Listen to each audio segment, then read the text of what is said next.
Benjamin S. Weiss, the Congress reporter for Courthouse News, says, lots of folks in the conservative right-wing media sphere have come after Hassan, one of Twitch's most subscribed streamers, in the wake of the Kirk assassination. Now Congress is demanding the Twitch CEO testify next month.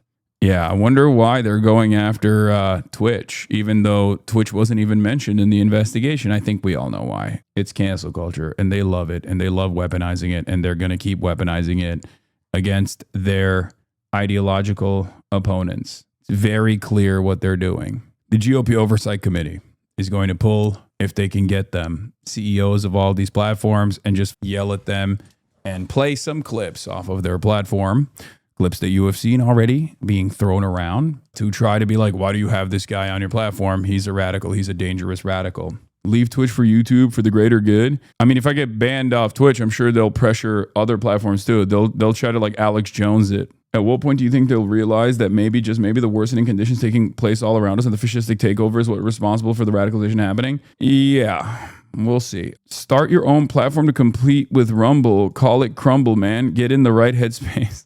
Alex Jones thinks you will pay $100 billion in damages. What is this? Alex Jones suggests Hassan and Destiny should be on the hook for $100 billion in damages. The Alex Jones smear case for $1.4 billion was a ridiculous judgment amount, but it set the standard. How much will Hassan and Destiny have to pay? We didn't make the rules. $100 billion. They're in deep trouble. The reality of the matter is they're hallucinating, right? They're hysterical. They're hallucinating. But also, this is an administration that leans into that sort of thing. So who knows? This doesn't necessarily mean that it's like real or appropriate or honest. Okay, I know Alex Jones' ass is not talking about paying damages. Yeah, maybe I'll have a billionaire shadow donor that will cover all of my expenses. Ha, just kidding. Therein lies the problem. But I think we all know. I think we all know what I must do. I'm pro-Trump now. It's time for the pivot. I'm pro-Trump. M Israel high. Donald Trump is the greatest president of all time. No one has ever done it like him. Where's my apolitical hat? I'll get it in a second. Trump has the biggest penis. Trump's terrorist policies are chaotic but directionally good for the country. America's hot. America's hot, hot, hot.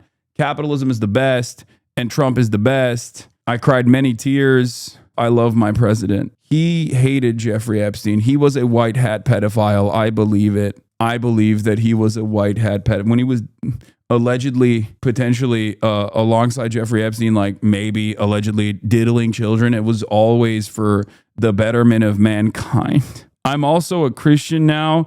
My name is no longer Hassan. It is Hank. I am Hank Pecker. I legally changed my name. And yeah, Irish Catholic, Dogan Piker. No, not even Catholic, bro. No. Straight Protestant, evangelical Protestant, Zionist Christian. No, I can't even risk being Catholic. I think that America should be able to have a white utopia. That's what I believe. The real reason why you feel a lot of economic pressure on your day-to-day existence is because of Guatemalan migrants and not because of your boss and your landlords and numerous other people of worth. They are the real marginalized. They are the 1%.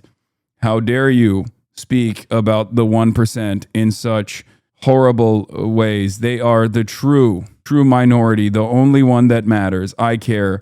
I love them. I'm just doing common sense. Also, QAnon is real. Is your soul shriveling as you say these things? No, I'm a grifter. Actually, I'm no longer a grifter because I'm saying to you what I believe. I'm no longer audience captured. I'm revealing to you my true positions. This is a great example of this. Jackson Hinkle, Hassan Piker, Destiny, you're going to jail forever, right? Like, these guys are fantasizing about this. To jail, little man. Jackson Hinkle, you're going to jail. You're going to prison. You are going to jail. I can't wait until they put Jackson Hinkle under the jail, dude. Do they even make a cell that small? They're going to have to get the cell for animals. They're going to have to get the cell for midgets and women to put Jackson Hinkle away. Jackson Hinkle, Hassan, Destiny, you're going to jail. I don't know how to tell you this, but you're going to prison forever. Hassan is being deported. Destiny and Jackson. I'm literally an American citizen. Like, I was born here. He's just fantasizing about the administration just like doing this kind of stuff. I don't even think Jackson Hinkle is in the United States. Jackson Hinkle are being imprisoned forever. The world will be a better Place. Born Aryan sent $30. Born Aryan sent $30. What a fantastic way to end that clip. Yeah, Nicolas Fuentes talking about deportations. Remind the viewers that this is a Nazi. I mean, you can kind of tell, I think, by Born Aryan sent $30. But yeah, this is a real push, though. This is a real push that's taking place. The House Oversight Committee Chairman James Comer, Republican from Kentucky, invited the CEOs of Discord, Steam, Twitch, and Reddit to testify on the radicalization of online forum users. The reason why they added Twitch onto this specifically is even though Twitch has no factor in this investigation whatsoever, whereas Reddit, due to the profile of the roommate being prominent on Reddit, Steam, due to the shooter's Steam profile, and Discord, due to the fact that the alleged shooter was on Discord, those are three platforms that have been mentioned in the investigation. Twitch, on the other hand, has not been mentioned in the investigation at all. And if the conversation is actually about broader online radicalization, then they would obviously factor in Meta, YouTube, Kick, Rumble, Gab, and numerous other right-wing and right-wing adjacent platforms, Twitter obviously being a primary one. The reason why they are mentioning Twitch in this is because of the active efforts by those on the right, on Twitter, and all around to try and deplatform me because they say Twitch is a totally liberal woke platform. This is what the Congress of the United States House of Representatives Committee on Oversight and Government Reform sent to Dan Clancy. The Committee on Oversight and Government Reform requests your testimony at hearing on Wednesday, October 8th, 2025 at 10 a.m. in room HVC 210 of the U.S. Capitol Visitor Center. The hearing will examine the radicalization of online forum users, including incidents of open incitement to commit violent and politically motivated acts. To confirm your appearance at the hearing, please contact the Committee on Oversight Government Reform staff at 202-225, whatever. The Committee on... You will have the opportunity to provide a 5-minute opening statement prior to answering questions posed by members. The Committee on Oversight and Government Reform is the principal oversight committee of the U.S. House of Representatives and has broad authority to investigate any matter at any time under House Rule X. Thank you in advance for your cooperation to this inquiry. Now, in the past, there have been investigations such as this one. I believe it was about like Russiagate, where people just didn't show up. Let's be real. The reason why they sent this to Valve is because Discord, Valve, Steam, and Reddit have been mentioned in this investigation. Twitch has not. So why are they factoring Twitch into this if they're not going to factor in all other social media platforms? I think you all know why. As I tweeted, I said, Twitch is not a factor in the Tyler Robinson investigation at all, and yet they want to bring the platform into the story. There's a sinister reason, and I think you all know what it is. There is a broader conversation to be had about radicalization that's taking place online, which would, of course, include Twitch as well. If this was being done in a fair and balanced way, I totally would understand it. To have all platforms, specifically ones where radicalization very clearly unfolds in front of our eyes in broad daylight, specifically Twitter, when it comes to every single neo-Nazi shooter, for example, that would be understandable. But the reason why they're not doing that, and the reason why they're doing this instead, is because this is directional. And the only platform that is mentioned in here that is not relevant or pertinent to the investigation whatsoever is because they want to use the Charlie Kirk assassination to target people like myself. I recognize this. This was an initiative that has been circulating for quite a while. This is an initiative that has been in the background due to Israel, due to my anti-Israel commentary for quite a while. And now they're using, instead of using the anti-Israel reasoning, they are using the he is fomenting political violence narrative in the aftermath of the Charlie Kirk shooting, which I think is perhaps one of the worst angles of attack, considering that there is nothing I've said that is even remotely violent, especially directed towards Charlie Kirk. And also, I myself was slated to engage in spirited discourse, back and forth, debate in a public setting against Charlie Kirk. Twitch does stand out among companies, Steam, Discord, Reddit, that oversight wants to scrutinize, especially since Comer has directly tied the testimony request of the Kirk shooting. The suspect used Discord and reportedly Steam. Right-wing folks have long said Reddit is left-leaning. Everybody on the ideological right are obviously making it seem as though this is totally relevant. Here is Charlie Kirk was asked why he wasn't willing to debate Nick Fuentes as opposed to someone like Hassan Piker, who he was set to debate less than 2 weeks after the day he was shot. According to Kirk, he saw Hassan as an honest, genuine, good faith actor. This is true, right? You know, it's funny. I personally do not give a platform to bad faith actors. And I had a whole open about this. And by the way, a really important thing is not to lie and to not bear false testimony. It's fine. I'll answer your question. You know, you said, oh, you know, I want to have a question about Turning Point events. And you obviously lied about your question. Doesn't surprise me because you have deceit. But you know what? Honestly, I'm asked that question all the time. I don't platform trolls. And I don't platform and I don't discuss people or I don't debate with people that are not good faith actors. You know, it's funny. I personally do not give a platform to bad faith actors. And Slasher says the government is scapegoating social media, chat, and video games under the guise of political de-radicalization as a way to censor the internet. Meanwhile, all the free speech guys cheer this on because they want certain streamers banned over personal vendettas. It is pathetic. They don't understand it. There is a reason why I have, especially in the aftermath of October 7, consistently said, whenever people go, hey, shouldn't this person be deplatformed? I've consistently said, I am not going to advocate for deplatforming anyone, especially because I know that the crosshairs are on me first and foremost. Of course, that hasn't stopped Asmongold, Tectone, and numerous others that have actively advocated not only for deplatforming, but for the government to literally take action, which would be obviously a direct violation of the First Amendment, direct violation of freedom of speech, beyond like cancel culture and whatnot. And now it's unfolding. Not that it matters. Moral consistency in this regard does not matter. Okay? When you call for violence, yes. See, everyone is going to try and make this seem as though this is a sincere request. That's all this is. Right-wingers that want to enact out a personal vendetta over a Twitch streamer that they dislike will try to turn around and say, no, dude, you've been calling for violence. You're radical. You've radicalized people. And the reason why they can't associate me with anything related to Charlie Kirk is not seemingly stopping them from continuing along with this narrative. Now, of course, as I've said already, ban me all day, every day. That's not going to stop the truth. And if you were to ban me, that's not going to, if you were to get me deplatformed successfully off of Twitch, I'll find a way. But even if I were to, even if my career were to be over, right? Even if I had no platform whatsoever to speak on issues that I think are important to address, that still would not change your life. If you are a right-winger who is excited about the prospect of making the government take care of someone who you find to be a nuisance, someone who you despise, make no mistake, this will eventually harm you as well. Okay? Not only will this eventually harm you as well, because of course they're going to come after you too, because this is about broad censorship. There is going to inevitably be an opinion that you have, whether it be on Israel, for example, or any number of different reasons. And the government will say, this is political dissent. We don't like it. And they will come after you too. I know it's very difficult for you to comprehend that right now because you're too excited at the prospect of imagining a world where you've taken a scalp, where you've successfully been able to deplatform this woke Antifa guy.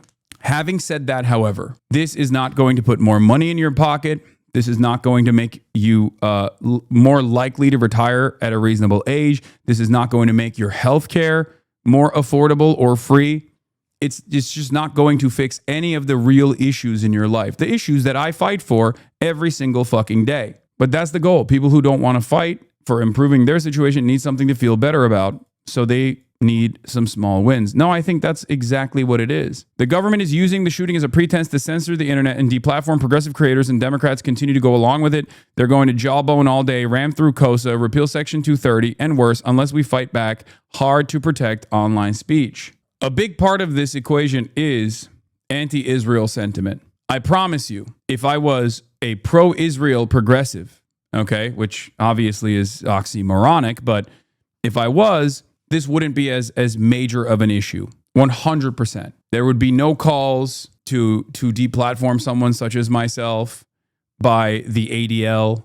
There would be no calls. There would be no liberals turning the other cheek when they see this initiative coming from the right. This is punishment directed for that issue first and foremost. Part of the reason why they're doing this is so that they can get media attention to it. Here's a corresponding piece. Laura Loomer, Elon Musk, and virtually every single right-winger since the moment of Charlie Kirk's assassination has actively put the crosshairs on myself and some other members of the left as well, or people that they foresee as being a part of the Democratic Party's messaging operation. I'm the most visible and the most accessible left-wing content creator in North America. So, of course, I would be public enemy number one. There are Democrats on this committee as well. And I am certain, there are going to be Democrats that would want to be on this committee, that would waive to get on this committee as well. If this actually ended up happening and the Twitch CEO actually showed up. Because there's also that too. Dan Classy could just not show up. There are congresspersons on the minority side that I know personally as well, that I can talk to as well. I mean, there's Greg Kazar, there's Summer Lee, there's Maxwell Frost, there's Ro Khanna. So there's Ayanna Pressley. There are certainly Democrats on there that I am certain would do a decent job of defending the freedom to dissent openly and freely. Your saving grace here is that ranking member Robert Garcia has said he's seen your content and knows that you're not the issue. He said more in some circles. I mean, there's that as well. Lamau, they didn't invite the YouTube CEO. That means they have control over YouTube. I hope Dan doesn't go in there like a naive guy. It's very odd. Oh, Rashida Tlaib is also on here as well. So there's a bunch of Democrats that I know personally on this. There's also Marjorie Taylor Greene, which ironically enough could be a saving grace on the Republican side for someone such as myself as well, because she definitely has seen and has criticized a lot of the censorship initiatives, especially as it pertains to Israel. The Colorado school shooter from the same day that Charlie Kirk was killed posted himself holding his gun right here on Twitter/X, where he followed multiple far-right accounts. Weird how you wouldn't call on Elon Musk to testify at an online radicalization hearing. Every platform, America is violent across the board, and every single social media platform has reflected on that violence. Every single social media platform has had a shooter, a political shooter, a mass shooter, a school shooter, either get radicalized on said platform or post on said platforms. There are obviously protective measures in the legislation that try to ensure that these platforms are not held liable and therefore can continue at least presenting some semblance of free discourse. But that environment is changing. It is very obvious that environment is changing. It's very obvious that these guys don't want that to be the case anymore. And I think a big part of that reason is Israel. The overwhelming majority of political violence and domestic terror has happened in the hands of the far right. Far-right anti-government extremism is responsible for the overwhelming majority of domestic terror incidents outside of 9/11. And there have been shooters that have detailed their ambitions, channeling the right-wing rhetoric that you hear from prominent right-wing content creators, all the way from Tucker Carlson to even Tim Pool and Ben Shapiro. And yet, no such initiative has ever been taken against those commentators. And the reason for that is because it creates a dangerous environment of censorship that liberals and Republicans alike understood up until this moment. We are now moving in the direction of the government taking a heavy-handed approach in silencing political dissent. And a lot of people on the right do not understand what they are doing. Right-wing creators have been named in actual manifestos. Right-wing creators were, in investigations, found to be responsible for the radicalization of many far-right shooters. You say liar because you are simply oblivious. You don't know the truth, and it's okay. It's strange. Unironically, when they come for you, what are you going to do? Maybe the DSA guys could provide some amount of protection. No, they can't. No one can. The reality of the matter is the American government is immensely powerful, especially when it comes to dealing with domestic affairs. And if the American government is actively taking the initiative to go after left-wing content creators, left-wing advocates, left-wing organizers and activists, there's not much we can do. The only thing we can do is hope for the best and hope that these institutions that are holding on by a thread at this point will still apply some semblance of justice. The House Oversight Committee technically has no power. The House Oversight Committee does these kinds of shows of force in an effort to bully and ridicule people. So as long as the company doesn't capitulate, but there is, of course, no protection afforded to someone like myself in that regard, as long as the company doesn't capitulate, it doesn't go anywhere. I hope people understand exactly what is going on here. I hope people understand that it's not just me either. House Republicans urge Treasury to investigate Code Pink, Palestinian Youth Movement, Breakthrough Media, and other anti-genocide left-wing orgs. House Oversight Chair James Comer and Representative Anna Paulina Luna, and by the way, neither of these guys are very serious people on the right. It would be far more consequential if it was like Tom Cotton, for example, that's pushing for this sort of thing. Those guys have a lot more institutional motion within the Republican Party.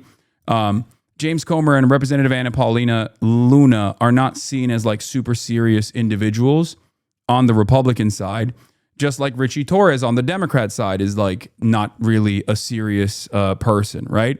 Having said that, it's entirely in the hands of the Trump administration and how much they entertain this. They sent a 5-page letter to the Treasury Secretary Scott Bessent asking for a formal review of Neville Roy Singham, a U.S. citizen living in China, and the networks he funds.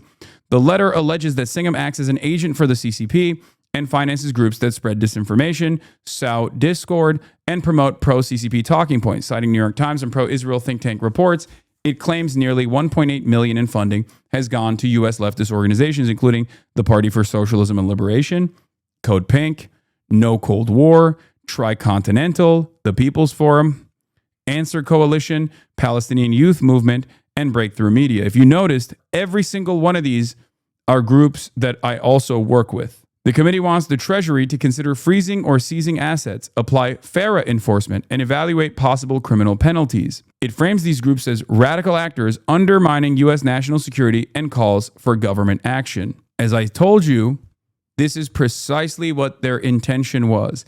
And a big part of the reason why they're doing this is because they want to stamp out anti-Israel sentiment. And if you have any opinion on this issue, if you cannot recognize that this is being done at the behest of a foreign government, and you think there is validity to these claims being made, you are a sucker. You are being duped. Can Amazon use some kind of power they have against Trump in the future, kind of like Qatar and Al Jazeera? I don't know. I don't think Amazon knows me all that well. I hope they don't. Isn't this just more McCarthyism? Not just about Palestine, but about any left-leaning beliefs? Yes, this is precisely what it is. And for the longest time, the reason why this kind of counter-narrative and leftist commentary was allowed on U.S. airwaves on the independent side of media, it was obviously not allowed on mainstream discourse all that much with regular frequency, but it was allowed to be on the independent side of news media, was because it did not present an institutional threat. But as tensions keep bubbling up, the material problems that Americans are experiencing are not solved, and the discontent grows. These guys do not want people to be directed towards wanting to take action in an anti-capitalist direction. They are not fearful of fascism. They are fascists. They are, however, fearful of socialism growing. This is no longer a LARP. This is no longer an accurate assessment of history. This is happening in real time. It will one day come to your doorstep as well.